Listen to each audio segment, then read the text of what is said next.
Deixa eu ver se está bonitinho. Acho que sim. Sejam muito bem-vindos. Geisa? Bom dia a todos. É muito importante assim, a abertura dessa sala nesse astral. Obrigada, Sandro. Bom dia a todos os colegas. Foi um trabalho feito com muito carinho. O nosso primeiro tema, comunicação imagética, o predomínio da imagem sobre os não ditos. O bom de começar depois do Sandro é que o Sandro fala muito, eu também, então já fico mais à vontade. E se eu correr muito, alguém me avisa, por favor, tá? Vamos lá.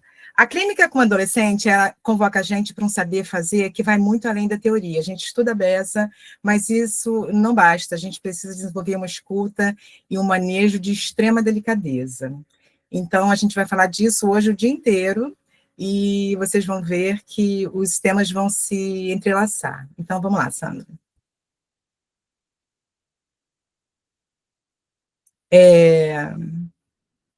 Vocês também observam como nossa apresentação é sobre imagem. A gente fez aqui uma curadoria com fotos dos jovens, dos adolescentes atualmente. Está um trabalho bonito, rico. Aproveitem também para apreciar esses layouts que a gente fez com tanto carinho.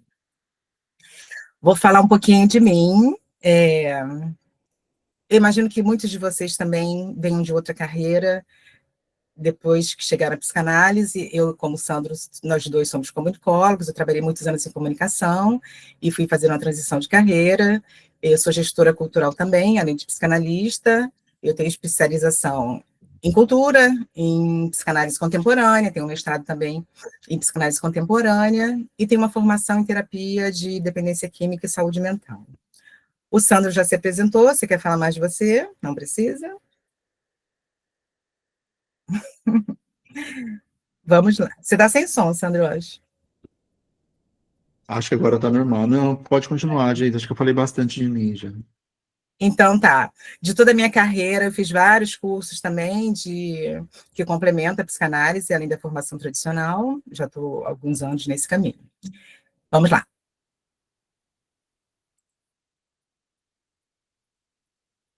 A gente vem com uma grande indagação: por que falar de imagem hoje? Então, a adolescência ela é marcada por intensos processos. Pode começar, Sandro, o textinho. A adolescência é marcada por intensos processos de transformação subjetiva. Então, eles são processos, gente, não é uma fase. Esse atravessamento na construção da identidade é uma busca intensa desse pertencimento do jovem. A imagem, ela se torna uma linguagem potente. Só que essa imagem, ela também é um modo de silenciar o que a gente não consegue dizer. Então, a gente tem que pensar o lugar dessa imagem na clínica com adolescentes a partir de 3 eixos. Vamos, que a gente trabalhou aqui na nossa apresentação. O corpo, como linguagem, a imagem digital, que a gente tem visto muito nas mídias, com todas as suas formas, com as suas configurações, e também os atravessamentos sociais dessa imagem. Olha que foto linda. A escuta psicanalítica e os não ditos. A psicanálise, ela se constrói sobre o valor da palavra. Isso a gente sabe, eu não sei se todo mundo aqui é psicanalista, acho que tem muitos educadores, né? Mas a ferramenta principal da psicanálise é a palavra. Mas também sobre o que escapa dela. Ou seja, os atos falhos, os famosos atos falhos, os silêncios, os sintomas e as expressões do corpo, que a gente vai explorar bastante hoje. Na adolescência, o não dito ganha forma simbólica, emocional e, hoje, imagética. Isso quer dizer que o nosso inconsciente ele não está só nas palavras. E na adolescência isso fica muito evidente, porque é uma fase em que o que não se diz, ele aparece de outro jeito, nas entrelinhas. Então, escutar o que o sujeito adolescente não verbaliza é também escutar o que ele mostra, ou muitas vezes esconde com essa imagem. É muita expressão do que ele não consegue ser dito. E esse sujeito tenta ali dizer algo de si, mas nem ele sabe ainda o que é. Eu estou lendo aqui na minha apresentação, acho que está dando um delay. Então, eu estou no embalo e o Sandro vai apresentando, tá, gente? Então, eu queria agora falar com os psicanalistas também, que a escuta, a nossa escuta dentro da clínica, ela precisa ser ampla, ela tem que ser plural e muito acolhedora, inclusive se abrindo para a possibilidade de comunicação variada. Então, acima de tudo, é uma escuta que ela não pode ter nenhum tipo de julgamento. Pode passar, Sandro. Mais uma foto linda.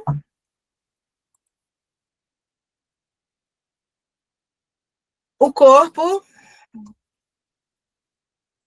como semiótica, expressar o indizível. Eu vou vir aqui um pouquinho com um conceito que é importante para a gente. O corpo adolescente como espaço de expressão psíquica, simbólica e social. E a gente aqui tem duas citações de Freud. A primeira delas é: os sintomas histéricos têm um sentido e se ligam intimamente à vida psíquica do sujeito. São a expressão de representações e afetos que não puderam encontrar outro modo de expressão. O Freud disse isso em 1893 nos estudos sobre histeria. Então, na verdade, o sintoma ele é uma solução que o inconsciente encontra diante de um conflito. O Freud diz que o sintoma, na verdade, é uma mensagem cifrada. E pensando nisso, o sintoma ele não deve ser visto assim como algo que tem que ser eliminado. A gente tem muita tendência de dizer, isso precisa se curar de determinado sintoma.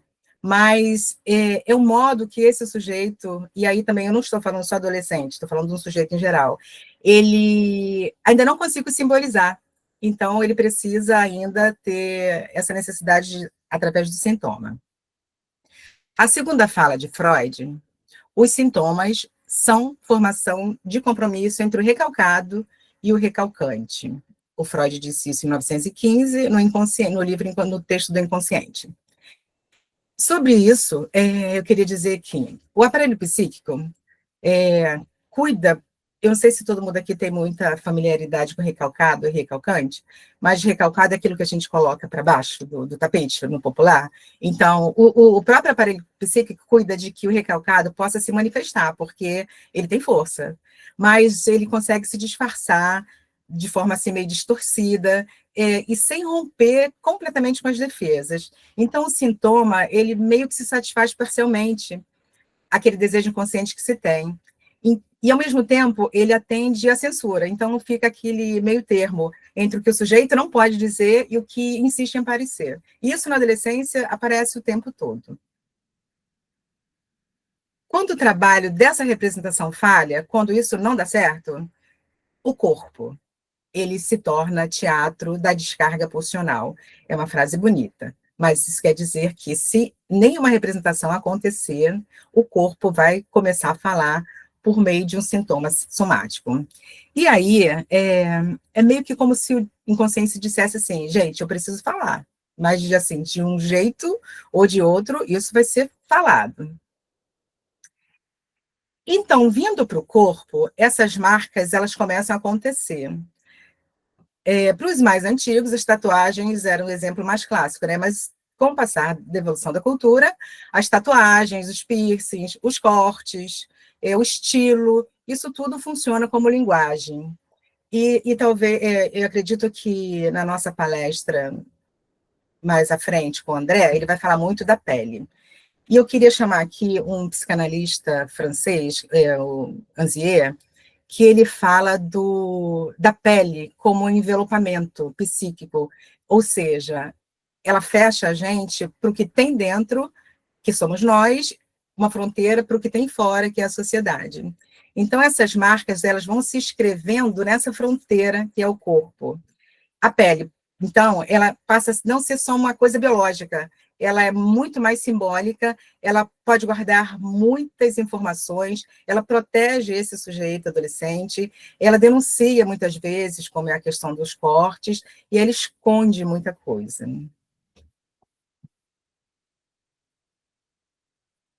Além da pele também, né, o corpo como a simbiótica, a gente sabe que os ritos de passagens, eles também são muito importantes para a comunicação e no processo de desenvolvimento psíquico. Esses ritos de passagem, elas são aquelas práticas que a gente tem coletivas, que marcam a transição das nossas etapas de vida, a infância, a adolescência, a vida adulta, o próprio envelhecimento. Então, é uma forma de dar um lugar simbólico, essas passagens para o estado para o outro, a gente consegue elaborar muitas perdas, a gente consegue entender o que é que vai ficar para trás, o que é que vem para frente, e quando esses ritos eles se perdem, muitas vezes hoje na nossa cultura a gente tem perdido isso, achando que é demodê, essas marcas também ficam solitárias, elas não conseguem ter essas marcas muito impressas. Então, esses ritos de passagens, pensar neles é pensar com uma grande importância nessa fase simbólica do desenvolvimento psíquico, porque é uma comunicação muito potente entre o nosso eu e o outro, entre o que está dentro da gente e o social.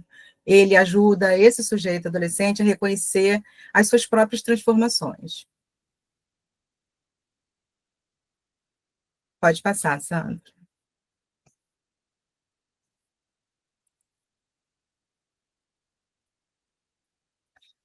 O corpo como semiótica, expressar o indizível. E aí a gente entra realmente na imagem e os modos contemporâneos de expressão corporal que esses adolescentes têm trazido para a gente.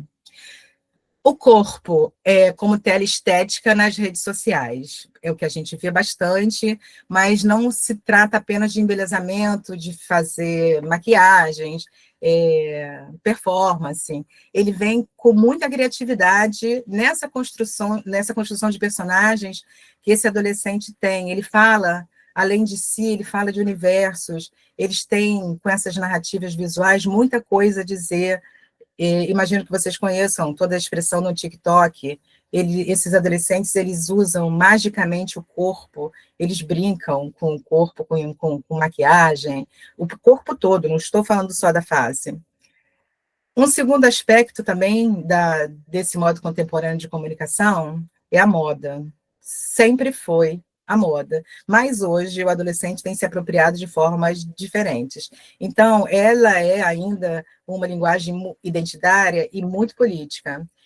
Hoje, como exemplo, a gente tem uma estética dos 100 gêneros, não sei se vocês conhecem, a própria filha da Xuxa tem uma grife que as roupas delas não têm sexo. Tanto ela usa como o marido, e eles vendem isso como diferencial. Tem o vintage, tem streetwear, tem as roupas plus, as roupas de treino, os uniformes. Então, são imagens, essa moda, ela funciona para afirmar essa identidade. Ela, além de afirmar, ela também contesta. Eu não sei se vocês pegaram aqueles jovens que usavam muito preto, o Nemo também era um protesto, e apropria dentro das subculturas esse vestir-se. Ele dá a esse jovem a possibilidade de tomar uma posição subjetiva e política diante desse mundo que ele está começando a descobrir. Também, como modo contemporâneo, a gente tem as micro-performances. Hoje, tem muitos grupos que fazem juntos muitos desafios. Tem memes vivos, aqui a gente na pesquisa, a gente encontrou vários, infelizmente não dá tempo de botar tudo, mas várias formas de comunicação em grupo, que além da comunicação, é importante é a coisa do grupo, de achar a sua tribo, um pertencimento, e com isso conseguir colocar aquela visibilidade que às vezes está muito escondida e criar esses novos laços com a sua mesma tribo. Então, cada imagem corporal, ela traz uma convocação. Ser visto, ser reconhecido e também ser escutado. E a gente, como analista, o nosso papel, deixa eu só abrir aqui, só um minutinho. A gente, como analista, precisa aprender que esses corpos, eles vão muito além da aparência. Cada modificação, cada exposição, cada imagem que o jovem chega no nosso consultório, ele está convocando a gente o tempo todo para ser visto. Ele busca o tempo todo um reconhecimento. Então, é muito importante na psicanálise, para os educadores e para esses pais, não diminuir em nenhum momento essa linguagem que esse jovem está trazendo. Não diz que é moda, não dizer que isso você vai passar. Essa coisa do vai passar não pode ser usado com adolescente, porque é um processo, gente. Todo mundo sabe que vai passar, mas ele não está pronto para escutar essa afirmação. Então, mesmo passando, é um processo muito longo. Ele fica um tempo muito longo ainda em processo neurológico, inclusive. Eu acho que eu falei tudo aqui, eu vou entregar um pouquinho para o Sandro falar de outros exemplos, e daqui a pouco eu volto para a gente concluir. Vamos lá, Sandro. Combinadíssimo. A gente está falando sobre toda essa importância de a gente tentar organizar minimamente o que seria uma linguagem do adolescente. A linguagem do adolescente, hoje em dia, ela é muito conectada com o que a gente está chamando de imagem nas redes sociais. Então, o que é a nossa presença digital? O que é a persona que a gente vai criar? O que são o que é essa armadura, muitas vezes utilizada, que eu vou utilizar como adolescente para ir para as redes sociais? Que hoje tem uma infinidade de possibilidades de comunicação e, ao mesmo tempo, a gente se comunica muito pouco, exatamente porque a gente não consegue constituir minimamente o que seria linguagem. E a semiótica tem muito a dizer para nós sobre isso. Mas, passando um pouco mais adiante nesse sentido, pensar o que é o smartphone. O smartphone como extensão do nosso corpo. E para o adolescente, diferente de nós, ele não é uma peça separada. Na maior parte das vezes, ele é parte constitutiva ali daquele sujeito. Talvez em algum aspecto, inclusive no sentido de adaptação biológica. Então, é uma extensão do corpo e mediador dos vínculos. Então, o smartphone é aquele aparelho que vai dimensionar o meu engajamento, que vai dimensionar a quantidade de amigos que eu tenho, que vai direcionar até onde meus conteúdos estão sendo alcançados, escutados, como é que vai ser a dinâmica minha com o adulto a partir dessa utilização do smartphone dessa maneira. Enfim, o que os adolescentes usam hoje em dia como smartphone, ele é um marcador simbólico da posição que muitas vezes eles gostariam de ter em relação ao outro. Só que isso não necessariamente é o desejo dele. Eu acho que é isso que comporta essa percepção semiótica das coisas. Que a gente se posiciona muitas vezes na rede social como algo para atender uma demanda do outro, e a gente se adoece quando a gente não atende às nossas próprias demandas de desejo. Então, essa hiperconectividade, a ansiedade, compulsão, fragmentação, tudo isso são relações de faltas e excessos a partir do uso do smartphone, a partir do uso das redes sociais, na construção da minha identidade digital. Então, quanto mais eu me distancio do que eu efetivamente desejo, independente do que seja, mais eu construo falsas relações de faltas e excessos. Então, eu não consigo minimamente me escutar dentro desse processo. Só que se eu não sou criança, se eu não sou adulto, como é que os adultos que estão ali, que são de uma outra geração, a gente já tem um conflito geracional aí, eles vão se adaptar dentro disso tudo que a gente está trazendo? E as redes sociais nos obrigam ao tempo todo a editar o nosso desejo. A nossa subjetividade, ela acaba sendo editada, tem que cortar isso, tem que caber isso, 3 minutos, 30 segundos. Eu tenho que colocar uma figurinha, tem que colocar uma música que represente isso que eu estou falando, sabe? Eu tenho que cortar essa parte que não é tão legal, atender a uma demanda de um outro digital hoje em dia. E é totalmente construída para esse olhar na relação com o outro. E a ausência de curtida como forma de rejeição. Então, a gente tenta organizar o nosso desejo a partir de likes, a partir de compartilhamento, a partir de trocas, a partir de emojis, os emojis como uma forma de linguagem extremamente potente hoje em dia para representação de afetos. A gente se adaptou a isso, nós adultos, mas para a maior parte dos adolescentes que estão chegando agora, isso é parte constitutiva do sujeito, é parte desse eu digital que eles estão construindo, né?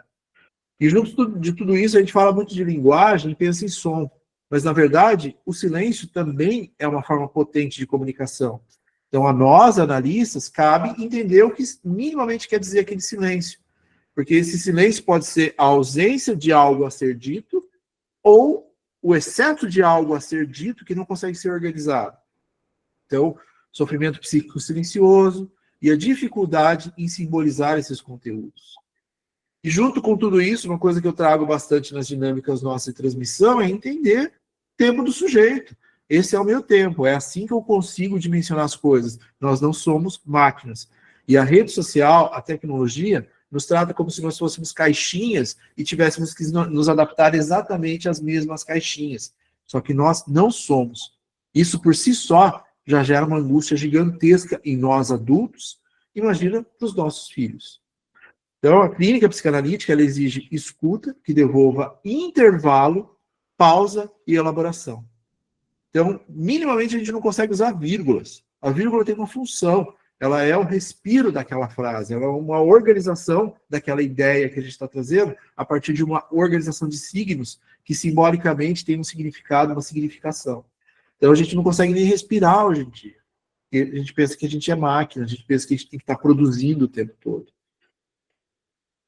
Junto com isso, acho que a gente tem que pensar que toda essa construção do que seria uma rede social, a palavra social é importantíssima para a psicanálise, é tentar entender o que é esse atravessamento. Assim, quem que pode aparecer? Quem que pode estar naquela rede social? Será que ela é inclusiva ou será que ela é excludente? Será que ela tem um discurso inclusivo ou ela exclui a partir de uma não organização, a partir dos desejos da própria rede social que tem a ver com lucro? Então, tudo isso é parte desse construto que a gente está trazendo de psicanálise e adolescência. Então, a psicanálise, a imagem é atravessada por raça, gênero e classe. Então, a gente não vai estar falando sobre uma psicanálise brasileira, a gente não estará falando sobre uma psicanálise de acolhimento do sujeito da nossa época e com o nosso próprio mal-estar, se a gente não entender minimamente questões de raça, de gênero e de classe.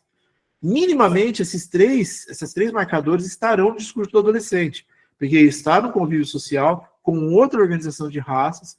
Quando a gente vai falar de sexualidade e gênero, o negócio fica assim, é o terror dos pais, é o terror dos cuidadores. Ai, meu filho está falando que é isso, ele é aquilo, não quero que ele seja, a igreja diz que não sei o quê, não sei o quê, não sei o quê.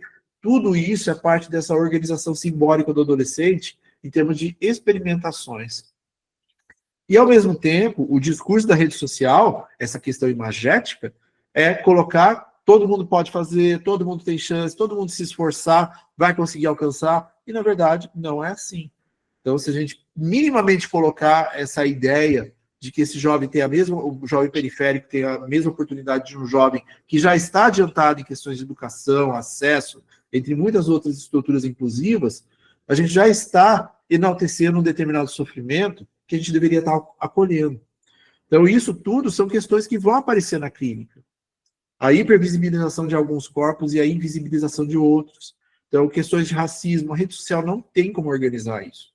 A gente o tempo todo está vendo notícias sobre racismo, exatamente porque não tem...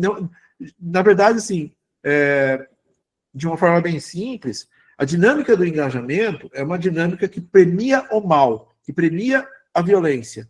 E, ao mesmo tempo, isso, caso uma pessoa sofra racismo, aquilo vai ser tão comentado, aquilo vai ser tão reverberado, que a rede social lê como? Aquilo é engajamento.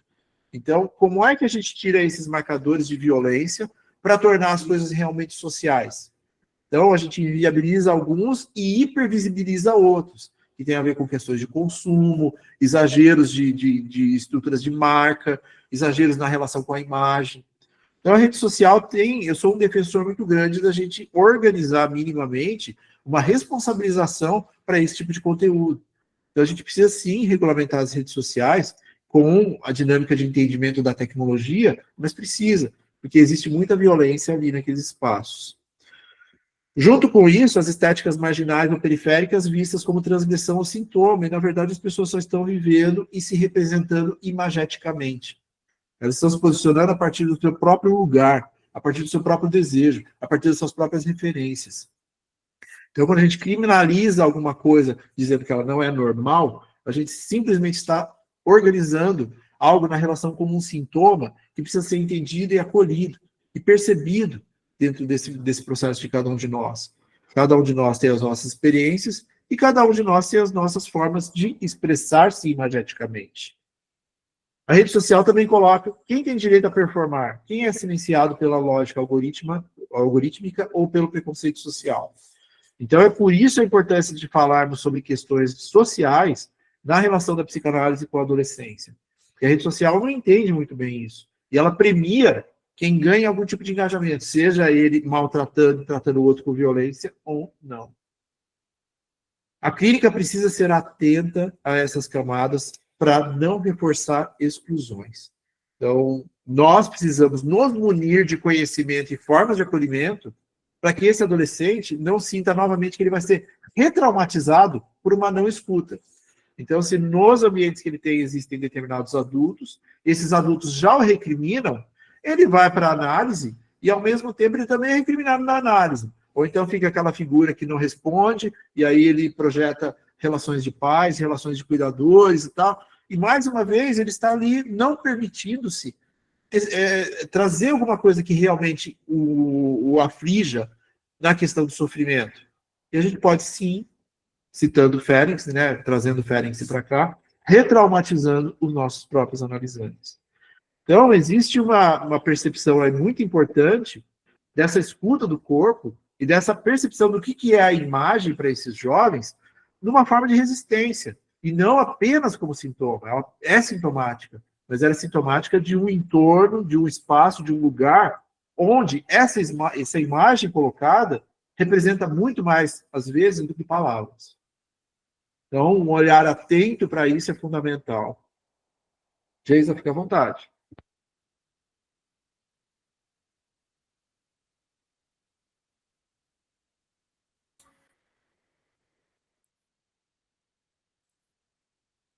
Então, a palavra como resistência, voltando aqui. Vivemos sob o predomínio da imagem, é tudo que o Sandro falou, reforçando o tempo todo, tanto nas redes sociais, como no social desses jovens, nas escolas, nos seus amigos, na rua. Lembrando que a imagem ela é rápida, ela é performativa, ela é sedutora, ela mostra, ela impressiona, mas ela também cobre. Muito do que não consegue ser dito, o que não se sabe sentir, o que dói naquele silêncio do adolescente que está ali do seu lado, ele ainda não consegue expressar. Então, muitas vezes essa imagem, ela vem para ocupar o lugar da palavra. É muito importante, assim, a gente estar atento o que essa simbologia vem nos dizer, porque ela não vem para substituir de jeito nenhum, ela sempre vai estar falando antes de ser elaborado. Então, ao contrário, a palavra, ao contrário, ela exige tempo, ela é tropeço, demora, é uma escavação, como disse Freud lá atrás. E ela não responde esse algoritmo que o Sandro estava falando. Então, no consultório, muitas vezes, os pais ficam muito ansiosos da clínica evoluir muito rápido. E a gente tem que compreender que a palavra vem no tempo que ela tem que ser, que ela tem que chegar. Então, muitas vezes a gente faz sessões lentas, no silêncio, aí na próxima já vem muita comunicação, vem com formas figurativas, e aos poucos essa palavra vai surgindo.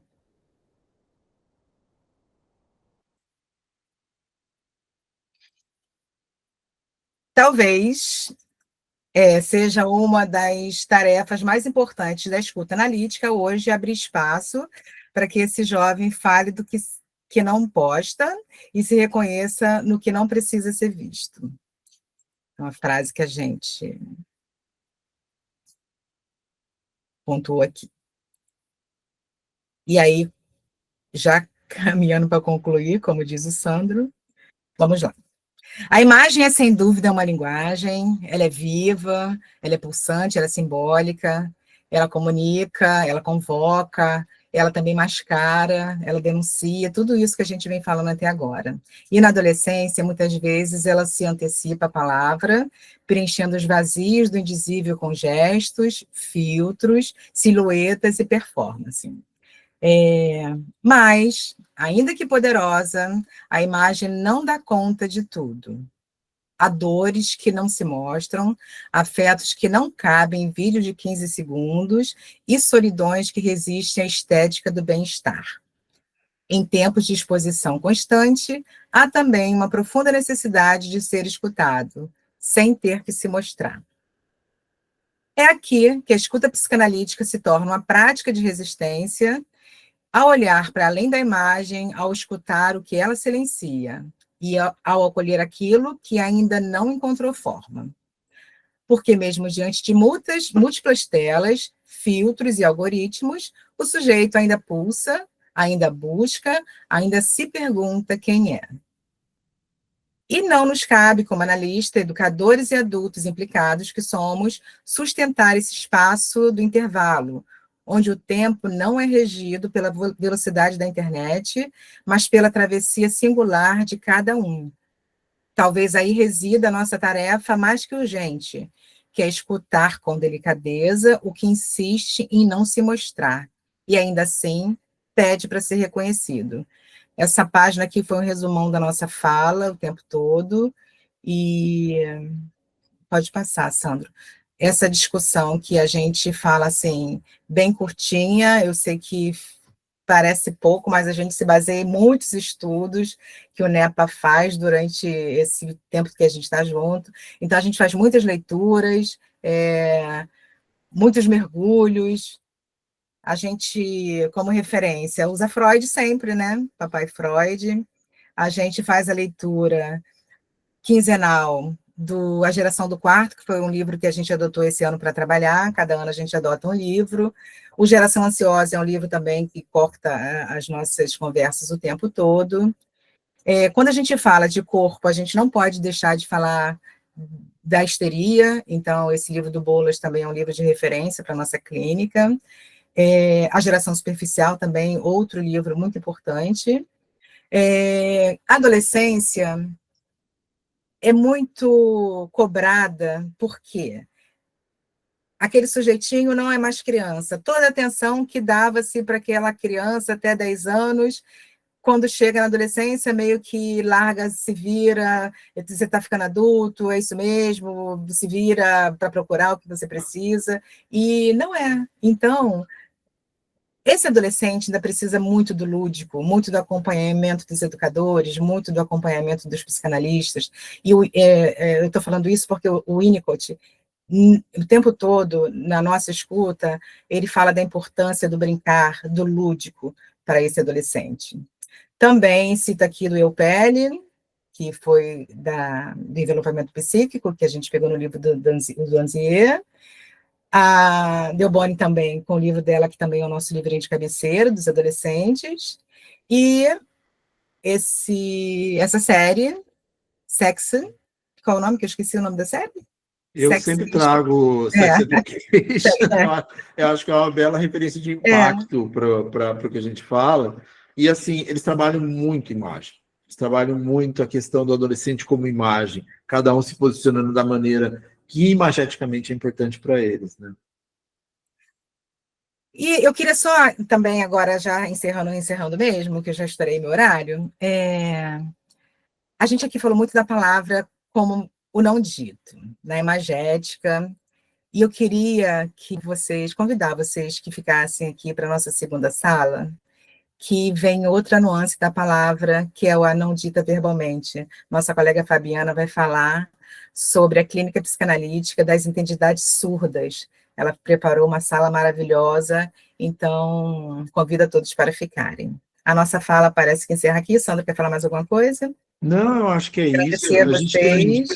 Fica à vontade, Geisa. Não, só agradecer a vocês. Eu sei que é tudo muito pincelado, é muito pouquinho, mas é o que a gente também não pode elaborar mais que isso, são várias salas, então toda a questão da fala da identidade vai atravessando. Então, bom dia para todos vocês. Obrigada aí pela escuta. Eu também agradeço. Como a Geisa disse, é uma pincelada sobre um assunto que a gente poderia falar o dia inteiro. É um assunto que eu e a Geisa gostamos bastante. Então, esteja conosco nos canais aí do NEPA, do GPA, da IPC, que a gente vai sempre estar falando sobre esse tipo de conteúdo, tá?